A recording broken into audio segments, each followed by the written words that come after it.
Bismillahirrahmanirrahim. Dear student, Assalamu alaikum. I hope that you all are fine at home. We are going to start Unit 2 Biology for class 9th. Now we start Unit 2 Solving a Biological Problem. जैसे कि students आप सबको पता है कि science is the study of world through observation and experiment. इसी तरह biology में भी हम लिविंग ऑर्गेनिज्म की डिटेल से स्टडी करते हैं.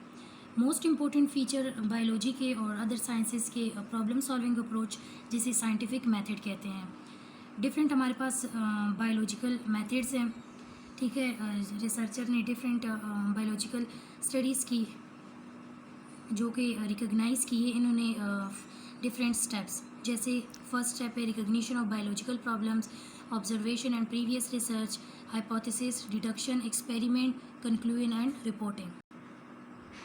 फर्स्ट स्टेप हमारे पास रिकग्निशन ऑफ बायोलॉजिकल प्रॉब्लम कि किस तरह बायोलॉजिकल प्रॉब्लम स्टार्ट होती हैं. तो फर्स्ट इसको रिकग्नाइज़ किया जाता है कि बायोलॉजिकल प्रॉब्लम्स को फर्स्ट रिकग्नाइज़ किया जाता है. उसके बाद फिर हम आगे ऑब्जर्वेशन स्टार्ट करते हैं. यानी कि फॉर एग्जांपल कि what are the risk factor for lung cancer. अब लंग कैंसर के रिस्क फैक्टर कौन से हैं. ठीक है. सेकंड है observation and previous research. Recognition के बाद यानी रिकग्नाइज होने के बाद बायोलॉजिकल प्रॉब्लम्स फिर बायोलॉजिस्ट ऑब्जर्वेशंस और प्रीवियस रिसर्च करते हैं, तब जाके सॉल्यूशंस को फाइंड करते हैं. वो इस दौरान में वो ओल्ड ऑब्जर्वेशंस को दोबारा रिकॉल करते हैं यानी पढ़ते हैं, दोबारा स्टडी करते हैं उसकी और प्रीवियस रिसर्च को सेम प्रॉब्लम्स पे. ऑब्जर्वेशंस हमारे पास made with 5 senses, vision, hearing, smell, taste, touch. 2 types के हमारे पास ऑब्जर्वेशंस है, क्वालिटेटिव, क्वांटिटेटिव. क्वांटिटेटिव ऑब्जर्वेशन यानी क्वांटिटेटिव ऑब्जर्वेशन हमारे पास क्या है कि ऐसी ऑब्जर्वेशन जो कि मोर एक्यूरेट हो, जबकि और ये मेजरेबल भी होती है and can be recorded in numbers. ये नंबर्स की फॉर्म में होती है. ना qualitative observation and quantitative observation ये डिफरेंस लिखे हुए हैं हमारे पास. ठीक है.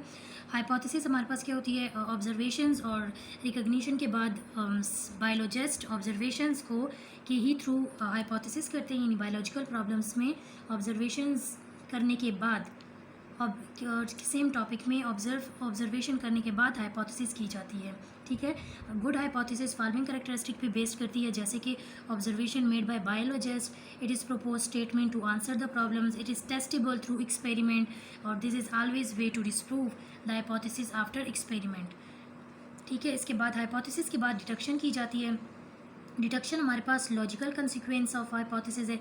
यानी ये इसमें डिडक्शन यानी हाइपोथेसिस करने के बाद फिर डिडक्शन की जाती है, यानी जो टॉपिक्स में हम इंक्लूड करें या ना करें तो वो हम इस बेस पे देखते हैं. ठीक है. जैसे कि हमारे पास एग्जांपल है कि if all birds have wings, तमाम बर्ड्स के पर होते हैं, then pigeon is a bird, यानी पिजन भी तो बर्ड है.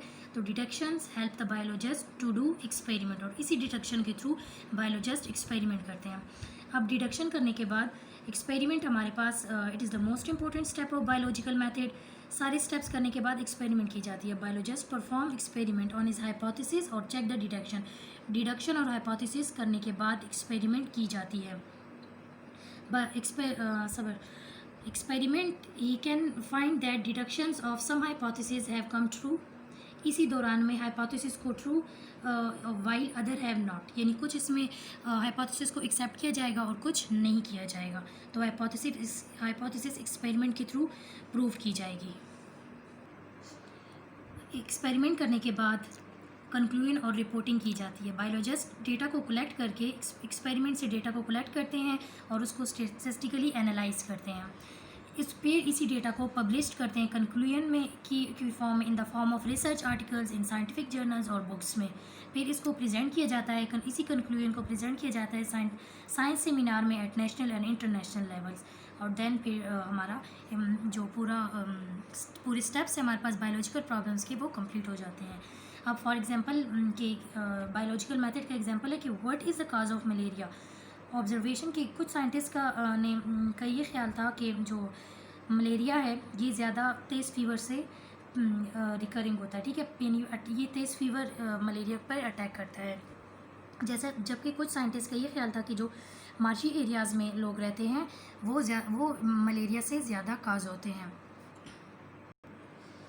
फिर साइंटिस्ट ने अपने वॉलंटियर्स को उस मार्शीज़ एरिया में भेजा और उधर का मतलब अच्छा, और वहाँ के जो लोग हैं, यानी साइंटिस्ट का ये ख्याल था कि यानी वहाँ के लोग शायद पानी पीने से बीमार हों, वहाँ के जो गंदा पानी है उससे मलेरिया काज हो। तो जब साइंटिस्ट ने वॉलंटियर्स को भेजा वहाँ पे, उन्होंने उस पानी को ड्रिंक किया तो उन्होंने देखा कि नहीं, ये डिज़ीज़ पानी पीने से नहीं फैली, गंदा पानी पीने से नहीं फैली, इसकी कोई और वजह है। उसकी दूसरी वजह ये थी कि हवा में मार्शियस पॉइजन्स शामिल थे, जो कि जब वो सांस लेते थे तो उस दौरान में बैड एयर अंदर चली जाती थी, दे गॉट मलेरिया, और देन मलेरिया काज हो जाता था। दैट्स वाई, और साइंटिस्ट ने इस डिज़ीज़ को मलेरिया का नाम दिया। The Italian words Mela means bad and air area means air. अब फिर इसके बाद साइंटिस्ट ने बहुत से साइंटिस्ट आए, उन्होंने एक साइंटिस्ट था फ्रेंच फिजिशियन लेवरान, स्टडीज़ की उसने इसी पे, ठीक है, मलेरिया पे स्टडीज़ की और उसको इस पे नोबेल प्राइज़ मिला। उसने देखा कि जो हमारे पास जो मलेरियल पेशेंट है उसके ब्लड में कुछ वायरस शामिल हैं, और वो वायरस यानी वो बैक्टीरिया या वो माइक्रो ऑर्गेनिजम्स प्लाज्मोडियम की से ही काज हुए हैं। हाइपोथेसिस और डिटेक्शन। हाइपोथेसिस की डिटेक्शन करने से इन्हें ये पता चला कि plasmodium is a cause of malaria, यानी प्लाज्मोडियम से ही मलेरिया काज होती है। यानी if plasmodium is the cause of malaria then all malaria patient should have plasmodium in their blood, ठीक है। अब डिटेक्शन और हाइपोथेसिस करने के बाद फिर इसी के एक्सपेरिमेंट और रिजल्ट किया गया। फिर इस दौरान में पता चला कि जो हमारे पास 100 मलेरिया पेशेंट्स हैं, अंडर माइक्रोस्कोप उनके ब्लड का सैंपल्स लिए गए, अंडर माइक्रोस्कोप देखा गया तो it was labelled as experiment group. The blood of 100 healthy persons under microscope it was labelled the control group. यानी उन्होंने देखा कि दो हमारे पास ग्रुप्स हैं, मेन एक्सपेरिमेंटल ग्रुप और कंट्रोल ग्रुप। हेल्दी पर्सन में कुछ भी माइक्रो ऑर्गेनिजम्स मौजूद नहीं थे, जबकि जो मलेरियल पेशेंट है उनमें माइक्रो ऑर्गेनिज्म यानी प्लाज्मोडियम मौजूद था। अब इसी तरह सेकंड हमारे पास बायोलॉजिकल प्रॉब्लम्स है कि how is plasmodium transmitted to humans being, ये किस तरह ट्रांसमिट होता है। तो ये आप पढ़ लें तो आपको ईजिली समझ आ जाएगी इसकी। जैसा कि डायग्राम्स ये सामने, direct transmission of Plasmodium in human being. First infected mosquito, इसने फर्स्ट इन्फेक्टेड यानी मैन को इसने इन्फेक्ट किया, ठीक है। फिर इसके यानी मैन को इसने इन्फेक्ट किया, यानी इसके रेड ब्लड सेल्स को इन्फेक्ट किया। तो जैसे ही दूसरा हेल्दी मस्कीटो उसी जो इन्फेक्टेड मैन था उसके उसको पर बैठा और उसको बाइट किया, यानी ब्लड उसने सक किया। तो जब उसने दूसरे हेल्दी पर्सन को इन्फेक्ट किया तो देन वो भी इन्फेक्टेड हो गया इससे। यानी हमारे पास 2 टाइप्स के एडीज़ मॉस्कीटो और एनोफिलिस मॉस्कीटो। यानी Aedes mosquito transmit virus of dengue fever in humans while Anopheles mosquito transmit plasmodium. See the difference between the 2 mosquito in above pictures. और दोनों में आप इजीली देख सकते हैं, ठीक है।